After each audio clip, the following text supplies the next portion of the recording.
Namaste. Good evening to everyone in India. Good afternoon to my friend joining from Ireland. Good afternoon to my friends joining from Middle East. Welcome to Masala Chai with Rajiv Khurana. Today we have a very special guest, Mr. Mahendra Swaroop, a man whose resume, if I start reading, I will need around 15 minutes of time. But then he's a person who doesn't like too much of formalities. So let me present to you my friend Mahendra Swaroop. He's been a chairman of various organizations, including Startup Association of India, Association of Independent Directors of India, Venture Gurukul. He was the MD and chairperson of India Times earlier, has been with Pepsi, Nestle, and lot many organizations, and also playing a very pivotal role in creating, strengthening, and expanding on the leadership thought vis-a-vis startups in India. So today in Masala Chai, could be no better person than Mahendra Swaroop here. The format of Masala Chai is very simple. It's a conversation. That's the reason I generally like to bring only one guest so that we can continue our conversation. You can also bring in your ideas, and I'll keep an eye on the chat box where you can put in your comments, and in between I may read. But for your questions, please use the tab Q&A to put your questions, which I would like to present to Mahendra Swaroop. And this is incidentally a conversation where even Mahendra can also ask me questions, and I can also butt in. So this is the entire format where the concept is informality. And we also like to bring in some element of Hindi, though in this session we'll primarily try to stick to English, but a bit of Hindi masala will be there. What is a chai without a masala? And chai here is nothing but chatting, hacking, advising, and igniting with certain thoughts. So don't expect a serious stuff, because we are going to go a little deeper. Don't expect PowerPoint presentations. There are none. It is just a talk, dil khol ke, masala maar ke. So Mahendra, let me just get started. First, let me thank you, Rajiv, for the introduction which you gave. It will take you 15 minutes to introduce me just because I put in so many years, right? So even if you divide my career into 5 years each, it's going to be 5 minutes for every assignment I've had.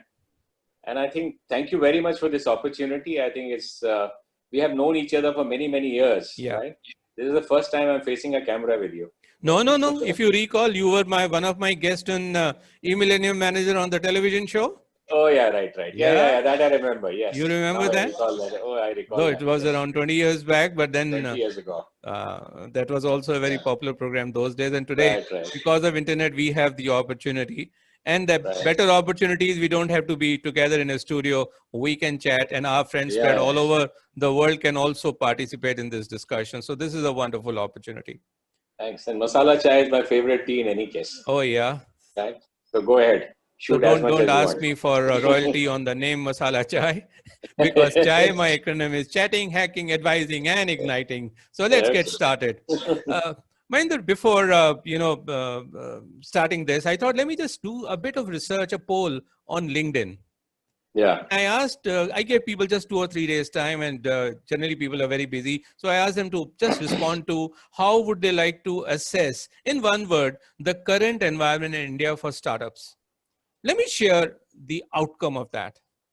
60% have said promising. 10% say okay. 17% feel bleak. And 13% are unsure. Now, in the so-called terminology of data analysis, though it's very simple one, if I add okay and promising together, 70% is positive as of today, amidst all the kind of news that we keep hearing, though this is just a sample testing. What are your opening comments on this?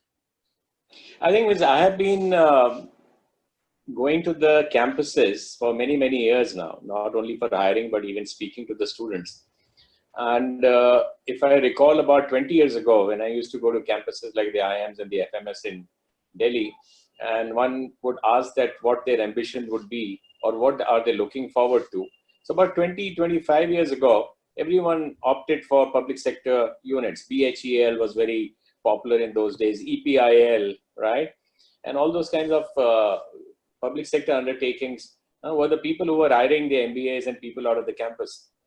Then after now, if I go to the campus in the last 3 or 4 or 5 years, let me put it as 5 years at least, when you ask that what would you like to be doing, 70% of the people, and your actually poll is pretty accurate. My guess would also be that 70% of the people raise their hands that they would like to do something on their own. Okay.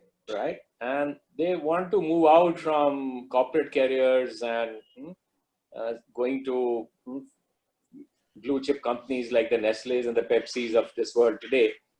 And you would know that these companies have actually stopped attracting the top talent from these major institutes, right? That's interesting also, as well as alarming also, both of them. Yeah, right. Yep. And one question which I've always been encouraging for many years, that graduates of some of these premium institutes, right, actually should go ahead and be entrepreneurs and establish their own businesses. Absolutely. If such people don't do their own business, then I always used to tell them that, why do you want to be an employee, right? Why don't you be an employer? Right? People like you should be employers. And if you look traditionally, Rajiv, India has been a land of either agriculturalists or entrepreneurs. Absolutely. So you have farmers, right? And then you have the whole supply chain of the agri products, and then you have the kirana store owners, the shopkeepers, right? So if you go to any small town, and you are very active in B and C towns in this country, right? And address the students, and you will see that most of these people come from either the agricultural background or they come from small businesses, right? Which could be shops dukandars. Dukandars and thekedars and things like that. Exactly. And if you see a current scene which is very impressive, is that if you go out on the streets of Delhi today, you see many more vegetable vendors and fruit vendors and other kind of hawkers, right, on the streets, right? Where I live, there was hardly anyone on a cart selling these vegetables, and now today they are there every 300 meters. Now, these are all migrant laborers who have taken to entrepreneurship, absolutely, right, to earn their living. They're selling vegetables, they're selling fruits, they're selling chai, they're whatever it is. So entrepreneurship is actually very inherent in our culture. Right? That's a very important and interesting point that you mentioned. In fact, the joke at the campus has been, which I heard of late, was कि लड़के तो जी startup इसलिए करते हैं ताकि college में लड़कियों को इम्प्रेस कर सके. Now that's one aspect. Second aspect is our education system, while is on the other hand is focused on creating people for the jobs, and on the other hand the youngsters are thinking more in terms of getting into entrepreneurship.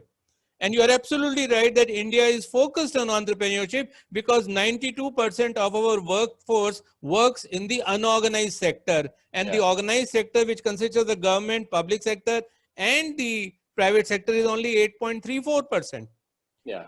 So if that is so, why are we these days talking so much in terms of glamorizing startups, whereas startups have been there right from the time, I would say, even Adam and Eve, when they tasted the apple, that was the first startup of the universe. Your comments in terms of why are we adding so much of glamour to this today? No, I think it's important to add glamour. That's interesting. Right? Yeah, I think you always need some glamour and some role models for people to follow. Okay. Right. And I think, and why startups have become, let me put it instead of glamour, let's say, why are they hot? Right. In the sense that earlier, capital was scarce in this country. Sure. Right. Capital was not so easily available. The only people who used to actually help you set up a business were your parents, were your friends, right? Were your relatives, right? Now, there is actual, what we call the venture capital, which is available. Right? And if you want to seek the attention of an investor, right, you have to have those frills a little bit, It's unfortunate, but that's what you need to have. So, Let me ask you a provocative question here, please. yeah, You know, there is movie called Mother India, right. where there is a Lala who lends money and actually draws the blood of people. How different are those typical Lalas funding businesses as compared to the angel investors and the venture capitalists we talk about it? There is a Mind it, dramatic this difference. masala will keep coming to you. Yeah, there's a dramatic difference, right? Not that I'm defending the venture capital investors, because I am one of them now, Yeah, in the sense that the earlier money lenders, which continue to be there in the rural economy, right? You have those money lenders yes. who actually suck your blood. They are actually lending money. They're not taking the risk, Okay, right? that's a good difference. Whereas there is a venture capital investor takes the risk along with you. Very good difference. Right? He is yes. not lending you money. He doesn't want any interest. He wants only an upside if you succeed. So his capital is actually set up to make you succeed. If you don't succeed, he doesn't succeed. He doesn't make money. Right? So his return, right, could be 0 to multiple times. That's true. Right? So he has to actually spray and play, as we say in our language. Spray and play. Yeah, and Very pray, good term. Pray, spray and pray to God. Pray, yeah. That okay, the money. So when you are But an then, early invest, what percentage of these ventures they fund actually turn out to be successful and they get their money back? see, the success rates is about 2 to 3 out of 10. So that's been 20 to 30%. Right. So 70% of the startups which you fund tend to fail. Right? And 70%. the reasons for failure are not because there was no capital available. It was maybe most of the time when startups fail, the idea is a little too early. Okay. Right? And in economies like the US and Europe, right, ideas flourish because the economy is large enough to absorb different disruptive ideas to come. And if you look at the Indian economy, we are still a very basic economy, right? We haven't reached the top of the pyramid where innovation gets rewarded. Right? Here at this point of time, right, as long as you are meeting the daily needs of consumers, right, you're getting them milk and butter and eggs every morning, right? That itself is a good idea. So if you look, there's so many startups in the now, especially in the COVID days. So you have a lot of startups which have come, which are delivering from groceries to vegetables to fruits to milk and vegetables to paneer to choles, everything at your doorstep. Yeah, gai ka doodh also in the morning. Right. So that itself is a brilliant idea to have. And in the earlier days, you did have your doodhwala coming every morning to your door. Right? So now technology has enabled it in the sense that you have an app for everything. Right? True. So you can actually order your stuff what you want in the morning, one earlier in the night. Right? And you also have technology which will tell you that, will sell you prompts that what do you need. Sure. Right? They would observe, the data is very important in today's technology. So they would have data that how much does your family consume milk every day. Right? So they would be able to predict that you consume probably 2 liters a day, right? And you would need 2 liters the next day. So automatically a prompt will come that we have 2 liters booked already for you because that's your average consumption. Right? So if you keep over times, the data becomes so powerful, right? And with this new concept of artificial intelligence and machine learning, right? That you may not have to in future, right? You may not even have to order anything. It'll automatically show up at your door. Sure. We are talking about IoT, the fridge making orders, etc. Right. Yeah, all those kind of things. So let me just go back so to these things. You asked me a question. Why is it so glamorous? I think the interface of entrepreneurship with technology is making it glamorous. So does it mean that in terms of an Indian context, so long as we are using the technology, it is a startup, and all other new businesses which we are talking loan through Mudra funding, etc., are non-glamorous and therefore should not be considered as startups? No, I don't think so. Everything is a startup, right? Anyone starting a chai shop outside your home is also a startup, right? He also waits for his customers to grow, right? He also needs investments, right? He also needs logistic support. So I think any entrepreneur, whoever sets up a business, right, is a startup. So That's it's, right. I think the startup is quite misunderstood in India, right? Because startups have always been there, but now Absolutely. because of technology coming in and the investors coming in, making it more glamorous, because it's millions of dollars which get invested behind technology startups, right? That's why I think the technology or internet startups, as we call digital world startups, have got glamorized, right? In the sense, it's just because of the kind of media attention they get, and Sure. they get media attention because the kind of money which is backing them. Mahinder, I'll make a comparison here. I've been very seriously watching the American serial called Shark Tank, Yes. various episodes over the years. Yeah. Now, if you really look at the kind of funding they give, those angel investors and venture capitalists sitting there, primarily they are not technology driven activities, but they are basically touching something new, something which is touching people. And of course, wherever the replication is possible through technology, that's okay.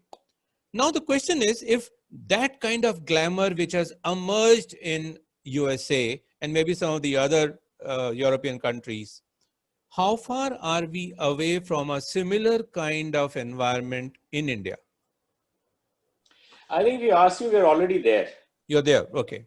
Yeah, if you look at the number of startups which are there in the Delhi NCR, Bangalore, Hyderabad, and even smaller towns like Jaipur and Raipur and other places, right? Sure. Jaipur has produced some very good startups, for example, right?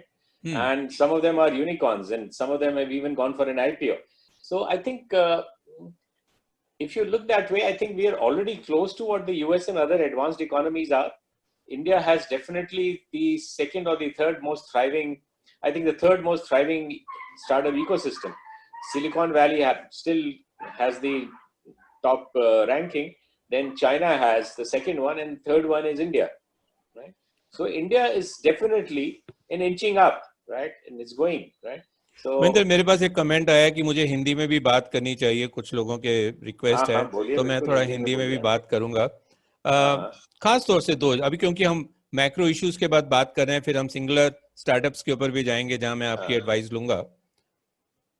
दूसरी countries India को अब startup के point of view से कैसे देख रही हैं? अभी तक तो यूएसए आ रहा था और बीच में चाइना ने भी शुरू किया और हमारे यहाँ बड़े बड़े स्टार्टअप्स को फंड किया। अब चाइना के साथ थोड़ी सी हमारे को बदहजमी सी हो गई है। तो आज की डेट में दूसरी कंट्रीज इंडिया को स्टार्टअप एनवायरनमेंट के पॉइंट ऑफ व्यू से कैसे देख रही हैं? देखिए, मैंने जैसे किया कि इंडिया की जो पोजीशन स्टार्टअप वर्ल्ड में है वो तीसरे नंबर पे आती है। जब तीसरे नंबर पे आती है तो इस तीसरे नंबर पे इसलिए आई है क्योंकि वर्ल्ड की अटेंशन है। और आपको ये सुन के ताज्जुब होगा कि जो कैपिटल आ रहा है स्टार्टअप्स में वो सब बाहर से आ रहा है। तो इसमें लोकल कैपिटल नहीं है। Local capital hardly less than 5-7% है। सो जितना कैपिटल बाहर से आ रहा है वो इधर यूएसए से आता है, जापान से आता है, यूरोप से आता है, और रिसेंटली 4-5 साल से चाइना से बहुत आ रहा था।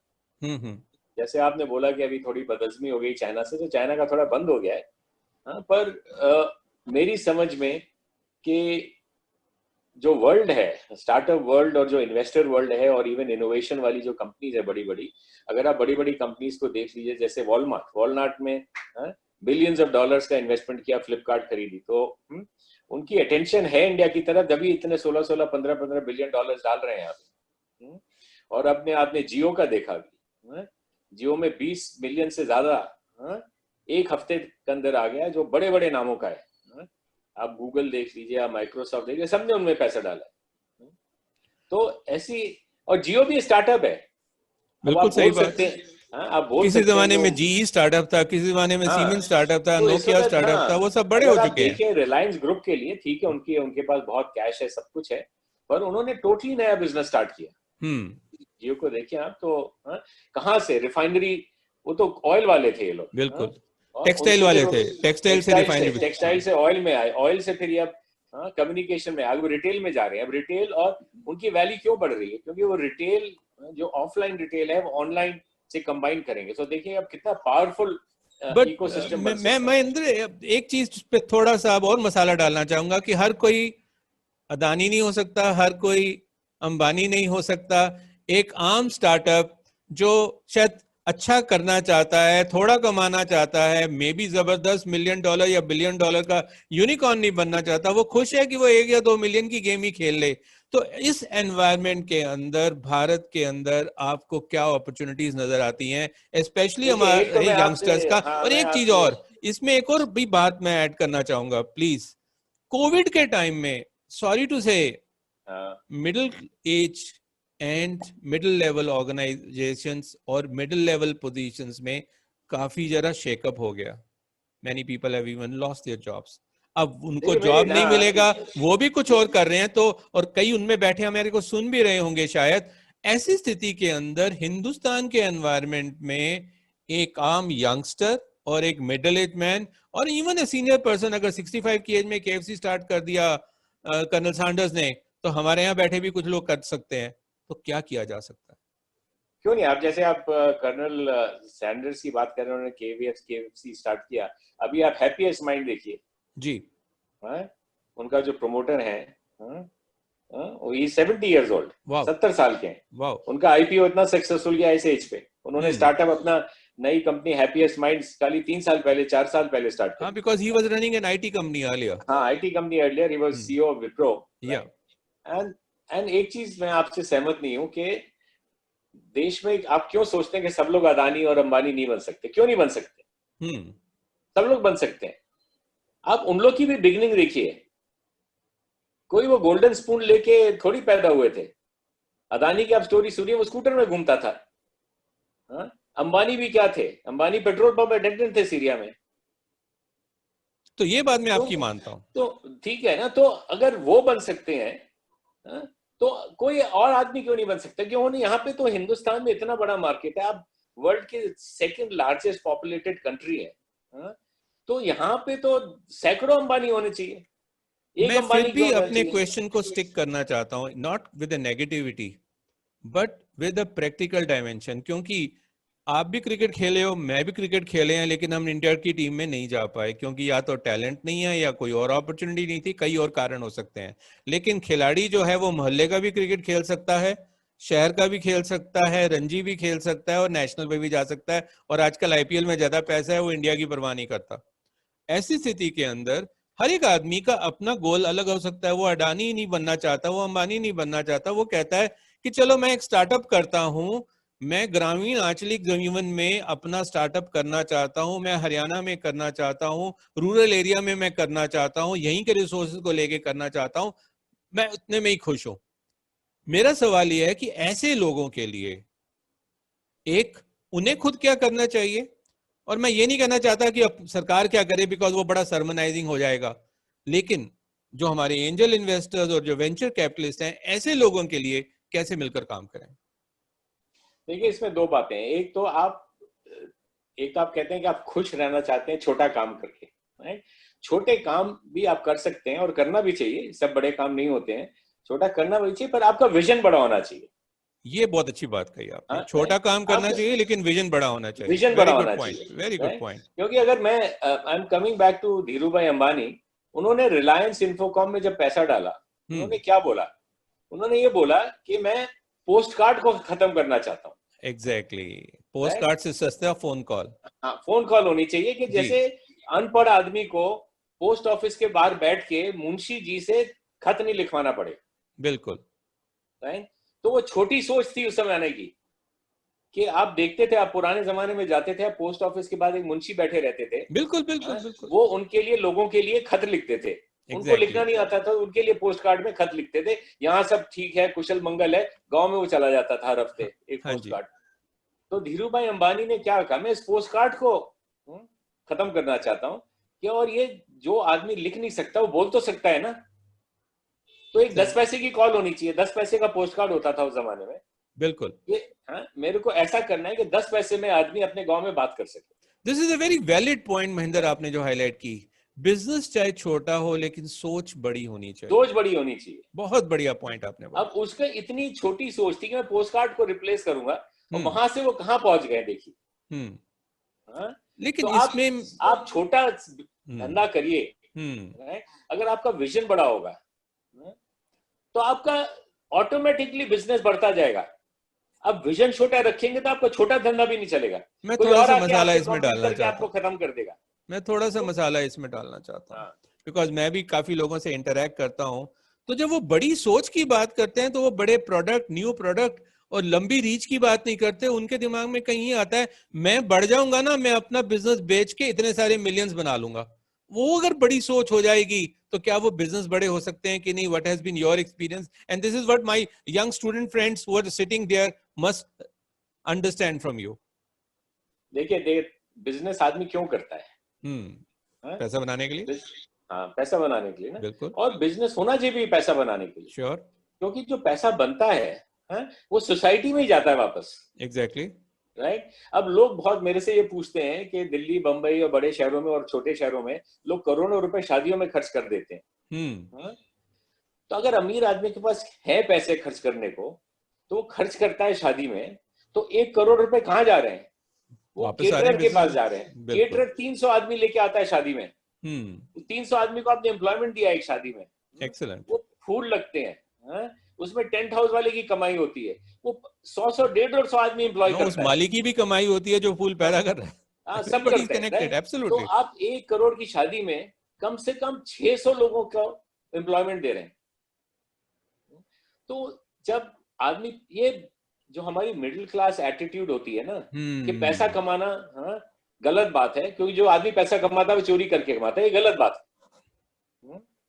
आप बहुत सही तरीके से वेरी वैलिड अपना पॉइंट्स टैक्स पे करके आप बिल्कुल कर सकते हैं बिजनेस। और छोटा बिजनेस करें चाहे बड़ा बिजनेस करें, पर आप ये सोच के चलिए कि आप इंडिया जैसे देश में पैसे कमाना है सेकेंडरी। पहले जो चीज है ना, आपको ये देखनी चाहिए कि आप कितने आदमी को एम्प्लॉय कर सकते हैं। मैं ऐसा धंधा करना चाहता हूं जिसमें मेरे को 5 करोड़ ना मिले पर मैं 50 आदमी को एम्प्लॉय कर पाऊं। एब्सोल्युटली। अगर आप उस एटीट्यूड से चलेंगे कि I think it's important in Hindustan में जब बिजनेस सोचता है आदमी, तो social good is more important then your money making objective. और आपका सोशल गुड ऑब्जेक्टिव रहेगा तो पैसे अपने आप ही आएंगे। बिल्कुल सही कह रहे हैं महेंद्र। इनफैक्ट हमारी ऑडियंस में बेनेट पिंटो भी यही कह रहे हैं, excellently put, you may have a small business but ensure you have a larger vision. Thank you Bennett for your comments. Mehender, now let's move into individuals जो startup में आ रहे हैं, आना चाहते हैं, बाय कंपल्शन और बाय विजन। उनके लिए आपकी क्या टिप्स होंगी? अब मैं आपसे कुछ इस तरह के सवाल करूंगा, क्योंकि हमने एक जनरल एनवायरनमेंट की बात करी, ओवरऑल क्या हो रहा है, क्या होना चाहिए। तो सबसे पहले मैं आपसे ये जानना चाहता हूं कि ड्रीम्स और रियलिटी चेक के बीच में एक इंडिविजुअल को क्या क्या ध्यान में रखना चाहिए? पहले तो आपको ड्रीम तो करना पड़ेगा। ड्रीम तो करना पड़ेगा। हाँ, सोच तो बाद में आती है। पहले अगर आप ड्रीम नहीं होगी तो आपको कैसे पता लगा कि आपका जाना कहाँ, आपका डेस्टिनेशन क्या है? एब्सोल्युटली। तो सपनों को लोग फुलफिल करते हैं। तो सपना जब तक नहीं होगा तो आप किसके लिए जी रहे हो, आप क्या फुलफिल करना चाहते हैं? और सपने डिफरेंट टाइप के होते हैं। ये सपना यही नहीं है कि मेरे को अच्छा घर चाहिए, मेरे को BMW चाहिए, मेरे को मर्सिडीज चाहिए, वो सपने नहीं। सपने होने चाहिए कि आप हिंदुस्तान जैसे देश में है ना, बहुत दर्द है यहाँ पे। सही में यहाँ सड़कें ठीक नहीं है, यहाँ पानी पीने को नहीं मिलता है, यहाँ पे अब तो पेन पॉइंट्स जैसे जो कहते हैं, जो हम लोग वेंचर कैपिटल फंड में what is the pain point you are serving, what is the pain point you are resolving and solving, absolutely, तो दैट इज इम्पोर्टेंट। तो आपका सपना होना चाहिए कि मैं अपने जहां भी हैं, आप गांव में हैं, छोटे शहर में हैं, कि आप वहां पे अपॉर्चुनिटी क्या है कि किस तरह मैं लोगों को थोड़ा सुख पहुंचा सकता हूं किसी तरीके से। तो आप बहुत चीजें कर सकते हैं बिजनेसेस में। तो ऐसा कोई फेल प्रूफ फॉर्मूला है जो यंगस्टर्स ट्राई कर सकते हैं, या कोई भी स्टेज पे कोई ट्राई कर सकता है कि इन एहतियातों को बरतेंगे तो शायद हमारी possibility of success is on the higher side? Because दो चीजों में फर्क है, रिस्क लेना और गैम्बल खेलना। अगर आप स्टार्टअप को गैम्बल की तरह ले रहे हैं तो फिर आंखें बंद करके कुएं में जा रहे हैं, मालूम नहीं कब कहां पे क्या होगा। तो कुछ जो गाइडलाइंस आपके तजर्बे में आपको लगती हैं, यार ये यंगस्टर्स अगर ध्यान रखें तो शायद जोर का झटका धीरे से लगे। देखिए, दो चीजें हैं। अगर आप अपना धंधा करना चाहते हैं, वो गैम्बल नहीं है।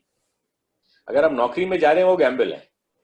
आपको ये नहीं पता कल आपकी नौकरी है सही कि बात नहीं है, बिल्कुल सही है। बात है। इट्स द बिगेस्ट गैम्बल जो लोग समझते नहीं है कि नौकरी जा रहे हैं तो हमारी तो जिंदगी बन गई, हम तो अब जिंदगी भर 30 साल निकाल लेंगे, 40 लग गए, शादी की भी अच्छी है, मेरे पास रिश्ते भी अच्छे आएंगे। ये सब कुछ नहीं होता है आजकल की तारीख में। आज आपको तो घर ऑफिस में बुला के भी नहीं निकालते हैं, वो तो खाली ईमेल पे ही निकाल देते हैं। एग्जैक्टली, हाँ? एग्जैक्टली। और आजकल कोविड में आपने देख लिया, अगर बहुत कुछ। ऐसे झटके लगते रहे, हाँ? तो आपके पास क्या गारंटी है कि आपका जॉब सेफ है? तो वो सही में। गैम्बल है। मैं तो शुरू से बिलीव करता था, जब मैं अपने लोगों को हायर करता था पेप्सी में या नेस्ले में, हाँ? तो मैं तो बोल देता था, तुम लोग बेवकूफ हो जो हमारे यहाँ नौकरी करने आ रहे हो। आपको दैट्स क्या दे देंगे इंटरेस्टिंग। हम आपको क्या दे देंगे? हाँ? ओके।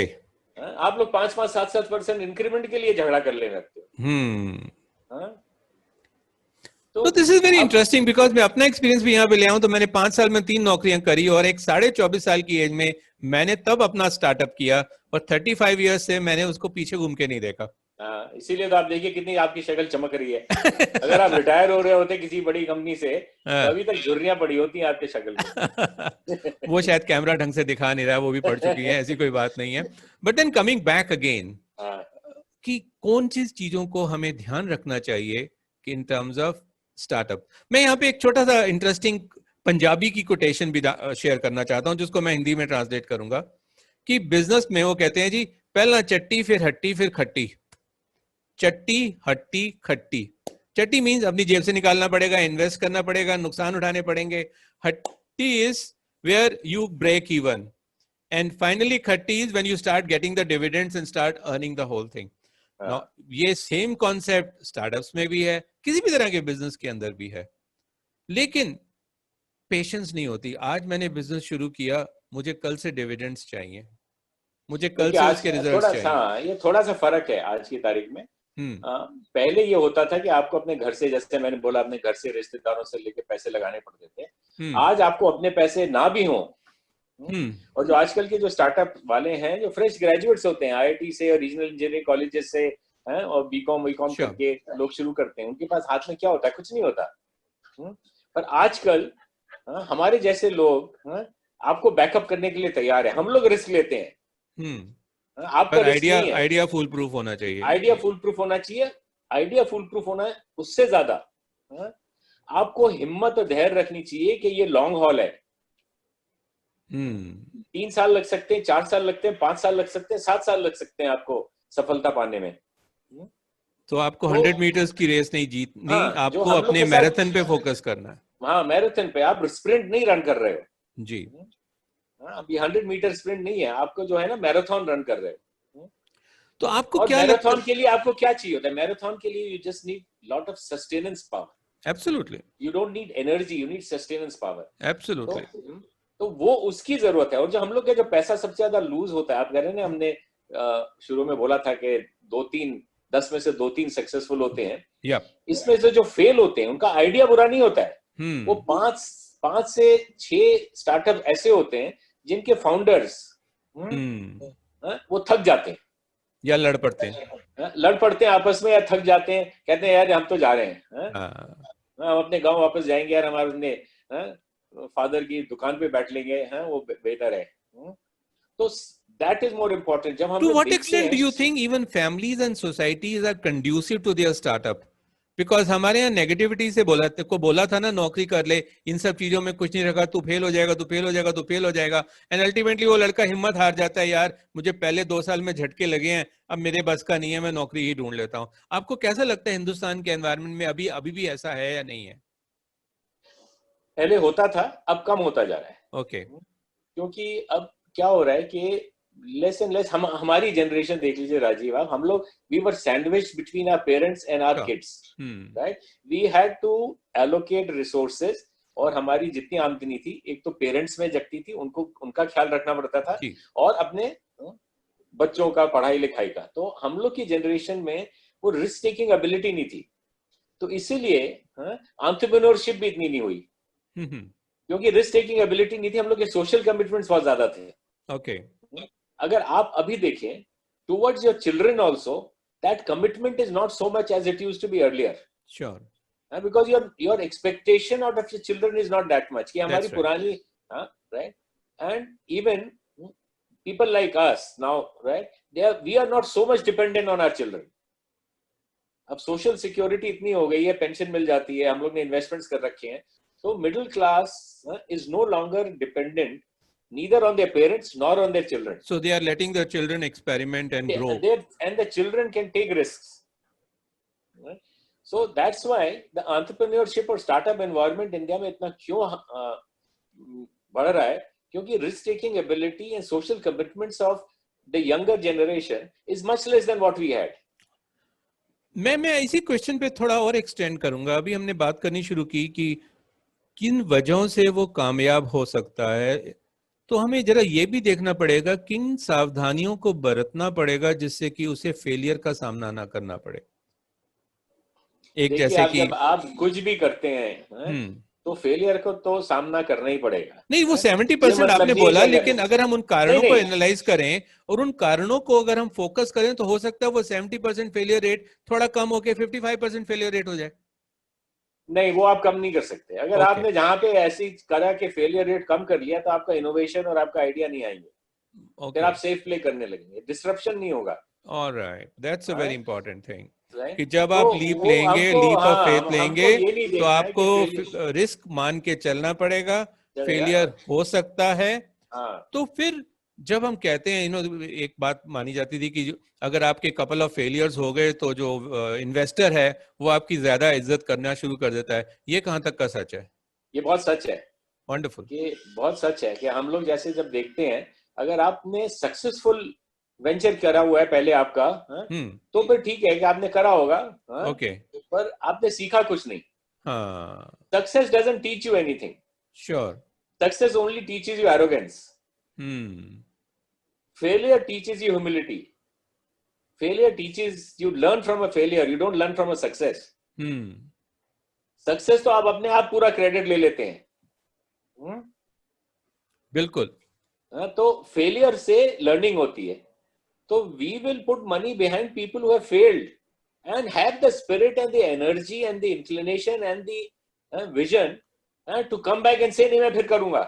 ताकि उसकी भूख बढ़ेगी, उसकी थोड़ी ढिठाई और डिटर्मिनेशन बढ़ेगा। 10 गलतियां करी, ये 10 गलतियां थी मेरी, वो दोबारा से नहीं करेगा। अगर उसने सीख लिया गलतियां 10, तो मालूम है वो 2 गलतियां करेगा, 10 गलती नहीं करेगा। तो इस रेट ऑफ सक्सेस इंक्रीजेस। अच्छा, एक बात इसमें बताइए, ये बड़ी इंटरेस्टिंग पॉइंट है महेंद्र की, एक यंगस्टर है, उसके पास अच्छा आइडिया आ गया, आपने फंड्स भी दे दिए उसको, अब उसको वो मैच्योरिटी और स्किल्स नहीं है और वो अपने काम में लगा हुआ है जिसके अंदर उसके पास कॉम्प्रिहेंसिव स्किल्स नहीं है और उसी तरह का टैलेंटेड लोग मिल भी नहीं सकते। ऐसी स्थिति के अंदर अपने आप को फोकस तरीके से आगे बढ़ाने के लिए आप जैसी ऑर्गेनाइजेशंस क्या करती हैं, like startup association of India? देखिए, स्टार्टअप एसोसिएशन तो इस तरह का है कि हम लोग जो क्रिएट करना चाहते हैं, एक kind of a social safety net बनाना चाहते हैं, जो लोग एंटरप्रेन्योरशिप और स्टार्टअप चलाना चाहते हैं। जैसे हम लोग ने बोला कि 7-10 में से फेल होते हैं, तो जो 7 फेल होते हैं उनकी हम लोग कैसे मदद कर सकते हैं। जैसे हम लोग ने मेडिकल इंश्योरेंस स्कीम चलाई हुई है सब स्टार्टअप फाउंडर्स के लिए। अच्छा, कि आप लोग फिक्र मत करिए, आपकी मेडिकल कवर्ड है, और स्पेशली कोविड टाइम हम लोग ने कोविड स्पेशल इंश्योरेंस सबको That's interesting. That's interesting. So if we take some basic pain points जो होते हैं, कि मेरे को अपने फादर का मेडिकल कराना होगा कभी, कि हमारे फैमिली में कुछ दिक्कत आ गई, तो दो सेफ्टी नेटवर्क, क्योंकि हमारे देश में वो नहीं है। अगर आप बाहर यूएस में देखें तो सेफ्टी नेटवर्क बहुत है। अगर आप नौकरी मिल रही है, आप डोर ले लीजिए, आपको सरकार देगी $300 श्योर हफ्ते के, ठीक है। यहाँ पे वो नहीं है, वो नहीं है, बिल्कुल।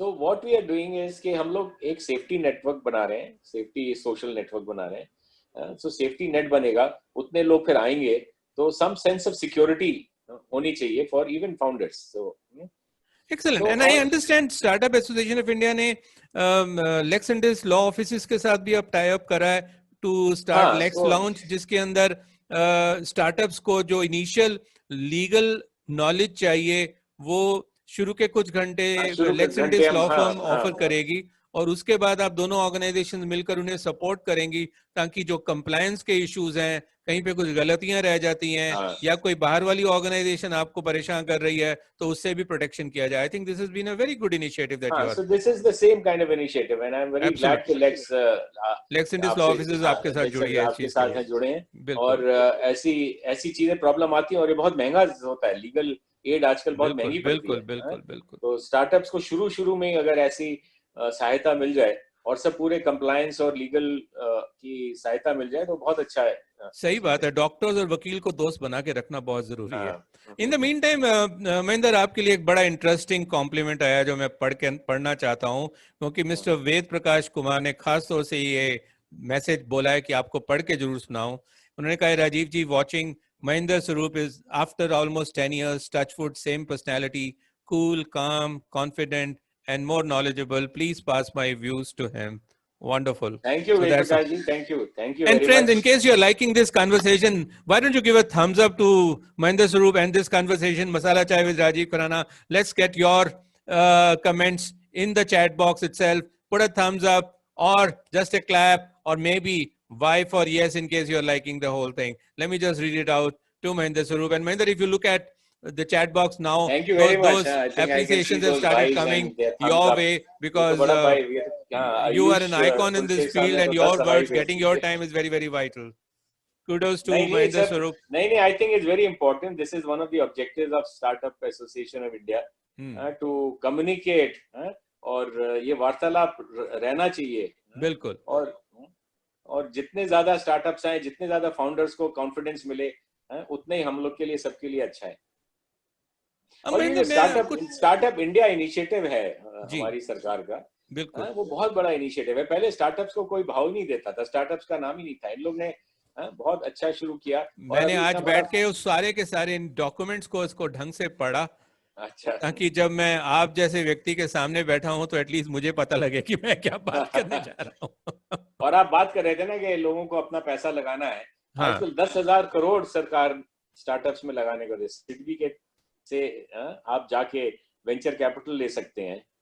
और अभी भी कोविड के टाइम पे उन्होंने 50,000 करोड़. कितना आसान है क्लेम करना और मिलना. देखिए, मुश्किल नहीं होता है. ओके. लोगों को ख्याल होता है कि मुश्किल नहीं होता है. अगर आप प्रोसेस फॉलो करें और कायदे कानून से चलें तो आपको मिलेगा. समय लगता है किसी सरकारी पैसा लेना, उसमें समय लगता है और लगना भी चाहिए समय. सबको तो नहीं मिल सकता है, पर सरकार अगर दे रही है तो हमारा आपका पैसा दे रही है. सही बात है, टैक्स पेयर का पैसा दे रही है. तो इसलिए फिर हमारी जिम्मेवारी भी है कि उनका बिजनेस बढ़ाया जाए, so that the money comes back to us. Coming back to us. और उनका रिटर्न तो देना मांगते हैं ना, कि अगर आप सरकार दे रही है तो इम्पोर्टेंट. और सरकार क्यों दे रही है? सरकार कैरी स्टार्टअप्स आते हैं तो an average startup creates an employment in the first 1 year itself of at least about 100 to 150 people, directly or indirectly. अच्छा महेंद्र, एक चीज और मैं आपसे पूछना चाहता हूं कि अभी तक क्या हो रहा है कि जो स्टार्टअप्स हो रहे हैं, यंगस्टर्स आ रहे हैं सामने, वो in spite of all the odds आ रहे हैं, लेकिन अगर उनके हम एनवायरनमेंट को और कंड्यूसिव बनाने की कोशिश करें कॉलेज लेवल पे एंड इवन स्कूल लेवल के ऊपर, उस माइंडसेट के अंदर, क्योंकि अब नई एजुकेशन पॉलिसी भी ये कहती है कि 12वीं के बाद आप वोकेशंस एंड प्रोफेशंस की तरफ जाइए, तो ऐसी स्थिति के अंदर आपको क्या लगता है कौन से मेजर इनिशिएटिव्स हम सबको लेने चाहिए ताकि नौकरी से बदलता हुआ ओरिएंटेशन अपने काम की तरफ लग सके? देखिए, फर्क है. एक एंटरप्रेन्योरशिप और अपना कारोबार करना, वो स्किल नहीं हो सकती, वो आप में इनहेरेंट होता है. बिल्कुल राइट. अगर वोकेशनल ट्रेनिंग ठीक है, आप मिस्त्री बनना चाहें, मैकेनिक बनना चाहें, आप कारपेंटर बनना चाहें, आप जो बनना चाहें, वो अलग बात है. पर जो आदमी को अपना कारोबार करना होता है, वो उसकी अंदर से एनर्जी और जो भी आवाज आती है कि मैं खुद कुछ करूंगा, तो बहुत से लोग ऐसे होते हैं जो 2-3 साल नौकरी करने के बाद फ्रस्ट्रेट होकर अपना काम शुरू करते हैं। मैं अगेन अपना एक्सपीरियंस लूंगा कि 5 साल नौकरी करने के बाद मैंने घर की सारी ऑपोजिशन फेल करते हुए बोला कि मुझे तो किसी की नौकरी करनी नहीं है, मैं तो अपना ही करनी नहीं। करूंगा. And it's been 35 years and I never looked back. And I'm sure it is not that easy because I've really gone through the roller coaster. ऊपर गिरा हूँ, हाँ। नीचे गिरा हूँ बुरी तरह से, ऊपर उठा हूँ, बहुत ऊपर उठा हूँ, फिर बहुत बुरी तरह से नीचे गिरा हूँ, और ये सब चलता रहेगा और इसका अपना मजा भी है. देखिए, इसका मजा बहुत है क्योंकि आप जब उठ रहे हैं, गिर रहे हैं, हाँ, तो आप अपने सब आप ही हैं. Exactly, हाँ? exactly, अगर आप exactly. नौकरी कर रहे हैं, तो आपको सबसे ज्यादा ये लगता है कि दूसरा उठ रहा है, मैं नहीं उठ रहा. सही बात है. हाँ? तो आपको अपने में कुछ नहीं है. आप you are in comparison with others. You are not competing, you are just comparing. मुझे लगता है आपकी बातें सुनकर ना कुछ लोग जो इसको सुन रहे हैं और नौकरी में हैं, कल रेजिग्नेशन देने वाले हैं और अपने स्टार्टअप के लिए आपके पास आने वाले हैं, because most of them are really sick of this QSQT phenomena. And QSQT is not Qayamat Se Qayamat तक, बट क्वार्टर से क्वार्टर तक की हमारी जर्नी. हाँ, तो ऐसा देखिए क्या है, क्या आप नौकरी भी अच्छी चीज है. अगर नौकरी नहीं करेंगे क्यों नहीं अच्छी तो, है? तो फिर हम धंधा भी कैसे चलेगा. तो एग्जैक्टली, नौकरी तो सबकी एग्जैक्टली. होनी चाहिए. और कुछ लोग तो हमारे पास भी आगे नौकरी करेंगे. हाँ. बट महेंद्र, अब एक और पॉइंट मैं आपके साथ बात करना चाहता हूं कि एक अच्छे खिलाड़ी को कोच की जरूरत होती है, स्टूडेंट्स को टीचर्स की जरूरत होती है. स्टार्टअप के जो फाउंडर्स हैं उन्हें खास तौर पे किस तरह के लोगों की जरूरत होती है? देखिए, उनको मेंटरशिप जैसे जो हम लोग कहते हैं अपनी टेक्नोलॉजी में, बिल्कुल, इस बहुत अहमियत रखता है वो. और जो आप स्टार्टअप के फाउंडर्स देखें वो यंग होते हैं, 25 साल से 30-35 साल तक के लोग होते हैं, जिनको एक्सपीरियंस नहीं होता है, चीजें करने का, बहुत चीजों का एक्सपीरियंस नहीं होता है. उसके लिए आपको एक्सपीरियंस्ड आदमी चाहिए होते हैं जो आपको गाइडेंस दे सके. सही में. तो आप बोल रहे थे ना कि how do U D risk the business, कि आप कैसे कह सकते हैं कि आपकी सक्सेस रेट बढ़ जाए, आप सफल हो पाए. अगर आपने अच्छे मेंटर आपको मिल गए, तो आपके chances of succeeding increase by about 50-60%. Interesting. Yep. तो जो वेंचर कैपिटल फंड्स होते हैं वो खाली कैपिटल नहीं देते हैं आपको, वो लोग मेंटर्स भी लाते हैं. खुद नहीं कर पाते हैं पर वो मेंटर्स लाते हैं कि इस टाइप का एक्सपीरियंस हमको चाहिए स्टार्टअप के लिए. जो 30-35 साल का एक्सपीरियंस वाला है, आप जैसे राजीव हैं और बहुत से लोग जो आज सुन रहे होंगे इसको, वो मेंटर्स की तरह आते हैं और उनको भी रिस्क में पार्टिसिपेशन मिलता है, उनको भी अपसाइड में पार्टिसिपेशन मिलता है. बहुत से ऐसे स्टार्टअप्स हैं जो शुरू में मेंटर्स को इक्विटी देते हैं अपनी. ओके. हम सफल हुए तो आपका भी पैसा बनेगा. तो आजकल जो है ना, काफी जो अर्ली जो वॉलंटरी रिटायरमेंट होता है, बहुतों की नौकरी चली जाती है जल्दी, 20-25 साल नौकरी करी, उसके बाद आगे स्कोप नहीं है. तो ऐसे बहुत से लोग कॉर्पोरेट वर्ल्ड से आ रहे हैं जो मेंटरशिप करते हैं. Very, very important points. And Mahendra, you have been putting it very well. Let me just read out another comment which has come from our friend Sumit Chaudhary, who is from FMS like you. And he Sumit, says, I know well. Yeah. Hello, Sumit, Let me just read it out for. He said, absolutely amazing insight, Mahendra. Of course, my expectations are always infinitely high from this super senior of mine from FMS.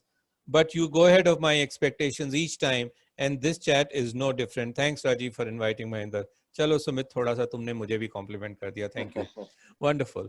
Mahendra, नहीं, thank you for bringing me to this format. I think it's good to see such old delight. friends. Yeah, such old friends here. We had roughly around 150 registrations, but at the moment around 56. Over the inflow, roughly 80 के करीब होगा, and then it'll be available on Facebook tonight, so you can also share it with others so that they can get the benefit of Mahendra's wisdom over the period of time. Mahendra, coming back, since the time is running out, and I always like to finish everything on time. There is another thing which is coming up. Please, let me just read it out without even. Shruti Singh has said, "Dear Rajiv sir, a little request. Please, if possible, do try to make these sessions accessible. I love attending these and have to ask a volunteer to type whatever is going on in meeting. She has to type in chat box. Many PWDs, persons with different abilities, will benefit if they are able to access such wonderful sessions. Kindly give us some suggestions so that we can start working on it. please. And Mahendra, this could also be a good startup idea which Shruti can actually look at in terms of people with different abilities. How can they take benefit of such kind of conversation? Thank you, Shruti, for pointing it out. We really it's a very appreciate good. I think it's a very good suggestion. I think Yeah. we should take care of this whenever you have the next session. Sure. I think you are very good at that, Rajiv. There are technologies available, Absolutely. software available, which assist. Now, in the past, I've worked with some people of these organizations which have worked Yeah. with persons with different abilities, and I really appreciate their efforts Yes. to learn and to spread that learning. Mahendra, time's running out, so let me just ask a few more questions. How do you view social startups? See, social startups are necessary, right? And social startups do much more than just profit as their motive. Yeah. So, and if you look at that way, microfinancing in this country has done wonders. Sure. Right? If you look at the village level, giving it to empowering the women, right? And they don't lose much money also. They don't lose much money. Yeah. And if you see that way, so you have so many credit companies which have come. Sure. जो startups है ना, जो छोटे छोटे credits देते हैं आजकल, 5,000 का लोन देते हैं, 10,000 का लोन देते हैं. हाँ जी. वो ग्रुप में देते हैं तो ग्रुप ही रिकवर करा देता है आपको पैसे सारे के सारे. उनके एनपीएस जो सो कॉल्ड एनपीएस जो इतना हम लोग सुनते रहते हैं अखबारों में रोज, उनका almost negligible 0 to 1 less than 1% होता है. हाँ जी. क्योंकि जो सोशली कॉन्शियस आदमी है ना, वो हिंदुस्तानी आदमी कभी कर्जे में नहीं रहना चाहता. सही बात है. ये बात तो आपने बिल्कुल सही की है. कभी कर्जे भी नहीं रहना चाहिए. अगर तो वो हर वक्त वापस करता है. Which is different than the old mindset जो लोग कहा करते थे बिजनेस में कि 2-3 बार अगर दिवालिया नहीं निकला तो वो अच्छा बिजनेसमैन ही नहीं कहलाया करता था. We are away from that kind of a mindset and we actually want to return the money. You want to return the money. Yep. So actually some of the startup जो हम लोग कहते हैं ना, उनका दिखाते हैं कि अगर आपने हमारे साथ आए और आप रिस्क ले रहे हैं, we want to reward you. You should make money. Sure. Right? अगर इन्वेस्टर ही पैसा नहीं बनाएगा तो फिर इकोसिस्टम ग्रो कैसे करेगा? No, एक तो है सोशल बिजनेस, दूसरा है social service as a startup. How would you differentiate and what would be your ideas on that? Because a lot of our friends watching this would also say, I want to do something for the society. I want to have a social startup. मुझे क्या करना चाहिए? और क्या इसके लिए भी कोई फंडिंग मिल सकती है? देखिए, मेरा थोड़ा सा ख्याल इसमें डिफरेंट है. आप सोशल गुड करना चाहते हैं तो पहले एक पैसा बनाइए.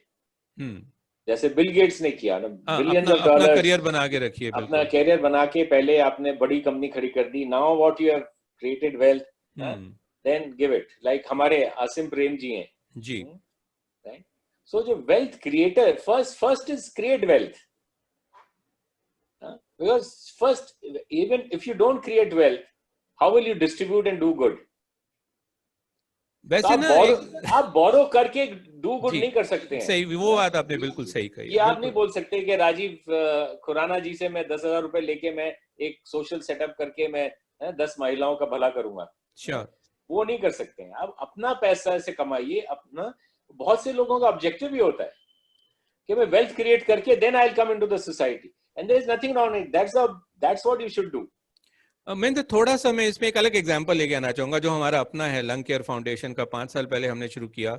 2 जने इकट्ठे आए, डॉक्टर अरविंद कुमार और मैं. अपने अपने करियर में फिक्स्ड है, लेकिन पैसे नहीं है to set up the whole thing. But just because lungs काले पड़ते जा रहे हैं, हमें कुछ करना है, हमने शुरू कर दिया, जंप कर दिया. और अब भगवान की दया है कि जब भी कोई नया प्रोजेक्ट के बारे में सोचते हैं, कहीं ना कहीं से हमारे को फंडिंग भी मिल जाती है और हम उस पर काम लगे हुए हैं. दोनों प्रो बोनो कर रहे हैं, फर्स्ट क्लास काम कर रहे हैं और अच्छी तरह से उसका इम्पैक्ट कर रहे हैं. लेकिन एनर्जी बहुत ज्यादा लगती है. And you are absolutely right. अगर हमारे पास बैकअप बड़ा स्ट्रांग हो तो हम शायद और अच्छी तरीके से कर दें. लेकिन अगर आप सोशल गुड करना चाहते हैं तो कोई भी कर सकता है किसी भी चीज के ऊपर. हाँ, किसी भी कर सकता है. अब एनजीओज हैं, ये थोड़ी एनजीओज भी हैं, उन लोग को भी ग्रांट्स मिलती हैं, बड़ी बड़ी ग्रांट्स मिलती हैं आजकल, और प्राइवेट फाउंडेशन से मिल सकती हैं. तो आप सोशल गुड करना चाहें तो, और एक वेंचर कैपिटल फंड भी होते हैं, इम्पैक्ट फंड्स कहते हैं उनको हम लोग. ओके.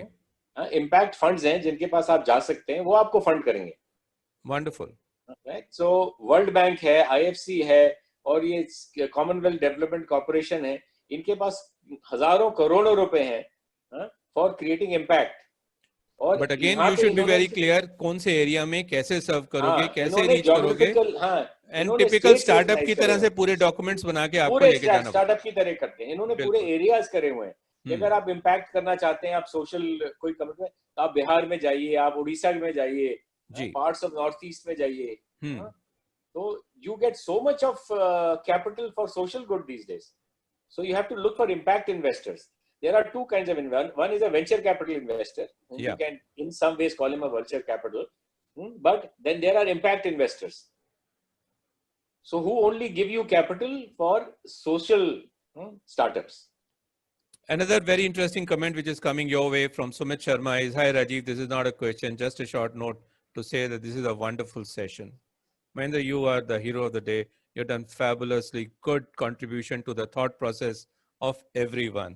अब मुझे एक Thank you, बात जो Sumit. Thank you, समझना, and thank you, Rajiv, again for अभी हमारे this पास 2-4 मिनट opportunity. और हैं, मैं पूरा टाइम के भी खत्म करूंगा इसको. हाँ, मुझे एक बात बताइए, अगर हमें इसमें कई एचआर के लोग भी होते हैं और उनके दिमाग में एक ही चीज होती है, इसकी असेसमेंट कैसे की जाए, इसका इवैल्यूएशन कैसे किया जाए. तो स्टार्टअप्स का जब परफॉर्मेंस इवैल्यूएशन या अप्रेजल करने की बात आती है और आप जैसे जो इन्वेस्टर्स बैठे हैं उसकी मीटिंग्स में बैठते हैं, तो किन किन मुद्दों पर आपका ध्यान ज्यादा जाता है? देखिए 3-4 चीजें होती हैं कि एक तो मैं तो बहुत ज्यादा बिलीव करता हूं, एक मेरा कॉन्सेप्ट है that you have to outlast rather than outplay. Okay, तो you have बहुत to youngsters, outlast and rather than outplay. Very important point, friends, to note. मैं बीच बीच में महेंद्र को जान के टोक देता हूँ because वो पॉइंट ऐसे हैं जो आपको समझने भी बड़े जरूरी हैं. Outlast rather than outplay. Wonderful. हाँ, क्योंकि आजकल जो है ना यंगस्टर्स का ये होता है कि मैं बहुत जल्दी जल्दी किसी और को से आगे निकल जाऊं, या उसको बेच के मैं आगे निकल जाऊं, कुछ हाँ और मैं शुरू आगे करूं. निकल जाऊं, तो यू आर आउट प्लेइंग. या नहीं, जब आप आउट प्ले करते हैं तो लॉन्ग रन में आप कोई लेगेसी नहीं छोड़ते हैं, आप कोई आपके साथ लॉयल्टी नहीं होती कस्टमर की किसी की भी. बट लाइक जापान से ये सीखना चाहिए. Okay, they build to last as they say, उनकी किताबें भी आती हैं बिल्ड टू लास्ट. या तो उनकी वही कॉर्पोरेशन है, सोनी है, टोशिबा है, ये 100 साल पुरानी कंपनी है पर अभी तक चल रही है. So you should always Outlast everyone else. और स्पेशली कोविड के टाइम पे, बहुत से लोग बहुत चीजें कर रहे हैं, पर इस समय क्या चाहिए कि you should be able to survive this crisis. तो आपको क्या लगता है महेंद्र, कोविड के टाइम पे और अगले 1-2 साल के अंदर अगर कोई लोग नए आइडियाज की तलाश में हैं तो उन्हें किस दिशा में देखना चाहिए ताकि उस और स्टार्टअप्स क्रिएट करके वो अपने और एज यू से फॉर द कंट्री आल्सो कुछ बेनिफिट लेकर आ सके? देखिए जहां तक हिस्ट्री कहती है कि जो बड़े स्टार्टअप्स और बड़ी कंपनीज बनी है वो क्राइसिस के टाइम पे बनी. That's important. यस, तो इस समय कोविड से डरना नहीं चाहिए. हमारे हम जैसे आदमी जो इनकी उम्र हो गई है तो उनको तो थोड़ा डर के रहना चाहिए. पर जो यंगस्टर्स हैं देश, उनको इस समय सबसे बड़ी अपॉर्चुनिटी है करने के लिए. अगर आप डर गए तो फिर आप जब सब ठीक हो जाएगा, जब तो सभी आ जाएंगे. आपने तो फिर वही शोले फिल्म का गब्बर सिंह का डायलॉग बता दिया, जो डर गया सो मर गया. Well, Mahendra, this has been a wonderful session that you have, and I've been reading out all the comments which people have been sharing with me. आपको आने वाले टाइम में कुछ ऐसे एक्सक्लूसिव एरियाज हैं जैसे एनवायरनमेंट हो गया, एनर्जी सब्स्टिट्यूशन की बात आ गई, क्या इन सब चीजों में आपको ज्यादा फ्यूचर नजर आता है? देखिए फ्यूचर तो है, environment is important, renewable energy is important. ये सब चीजें जो एनवायरनमेंट और सोशल गुड से connected. Environment is like a social, और agri business also, for agri example. Business specially now. मैं आपको एग्री बिजनेस पे कहूंगा, मेरे को ये पहले बोल देना चाहिए था. ये जो नया रेगुलेशंस, जो नए एक्ट पास हुए हैं इस 2-3 दिन में, जो इसकी कंट्रोवर्सी भी है, बट देन तो ये बहुत ज्यादा बढ़िया अपॉर्चुनिटी है स्टार्टअप्स के लिए. ओके, क्योंकि अब क्या हो रहा है कि फार्मर सीधा कंज्यूमर को बेच सकता है. तो technology and creating platforms is a very big opportunity for people sitting in smaller towns who are closer to the farmer. हम लोग दिल्ली में बैठ के इतने, we are not close to the farmer. That's right. Right? जो आदमी रायपुर और छत्तीसगढ़ में और झारखंड में, रांची में यहाँ बैठे हुए हैं, वो फार्मर्स के बच्चे ही अब वो स्टार्टअप्स क्रिएट करके उसका फायदा उठाने की कोशिश करेंगे. Wonderful, Mahendra. This is going to be 7:30. We always start on time and we close on time. The last comment from Bennett Pinto is well presented, well responded, enjoyed the session, eye-opening learning experience. Thank you very much, friends, for joining Thank in. you. Thank you very much, Mahendra Thank Swaroop, you. for Thank you, bringing Rajiv, in and thank you such a for everyone. vast experience for the benefit of the people. 7:30 right now, time for the Masala Chai with Rajiv Khurana to close. And please join in our next session. And do watch on Facebook the recording and share it with others. Thank you. Namaste. Thank you. Have a Thank you. great evening. Thank you. Bye.